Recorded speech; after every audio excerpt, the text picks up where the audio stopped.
The structure of the Colosseum, it's all here, and it's, whatever you see here, it's original. When I say cosmetic, I talk about the brickwork. A lot of brickwork has been restored. The Roman brickwork usually is the darker patches that you see around, always full of holes. Restoration brickwork is rather smooth.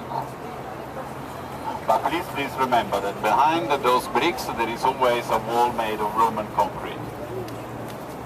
And what I said before about Roman concrete, that wall will never collapse, you know. That's why all the walls here are all original. The structure of the Colosseum is exactly what it was 2,000 years ago. We haven't changed anything there. We only changed the design of the bricks. Sorry, I stopped here to talk about the execution of criminals. What would you think about executing criminals? Criminals? We are much better than that, as Romans. We are so much more imaginative. What do you mean, serious? Don't. What's the fun there? Do you let the mind? Better than that. So much better. But only if we are talking, we will not execute anybody unless he committed the worst of crimes. And only when we are absolutely sure that the guys have really committed the crime, you know? After a fair trial. And please remember that if you want to be tried anytime, anywhere during that period, you really would want to be tried here in Rome, because this was the only place where you could be sure to be able to hire the best lawyer to defend you. Please remember, we invented it all.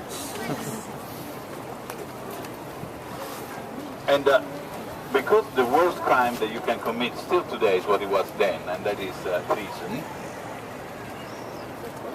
High treason to Rome was the very, very worst of all crime of treason. And because that 2,000 years ago, if you managed to be here in Rome then, we came to know that somebody has been plotting against the emperor, who committed the very crime. He has been tried for it, found guilty, and now has been committed to the Colosseum. And remember, we don't have a television, do we? We don't have newspapers, do we? But we have the Colosseum. Wouldn't you then want to make a pretty good show here? Yeah? And would you just chop his head off? Oh, come on, 70,000 people watching? Oh, come on, you have to do something a little bit more exciting than that. And so, as Romans, what we did, we had to went and look at all the most horrific of Greek tragedies, the glorious of mythological stories, and then we will reenact them here. And that's why today has been advertised that here at the Colosseum we're going to have the play about Icarus. The guy that wanted to fly up to the sun with his sort of false wings, and then they melted down, fell into the sea and died. And remember, the Roman Emperor is always associated with the sun god, so now you can see the association. But we have a big problem. The big problem is that your guy, the one that's the top head, it doesn't really collaborate that much in giving a good representation about Icarus, for which we are forced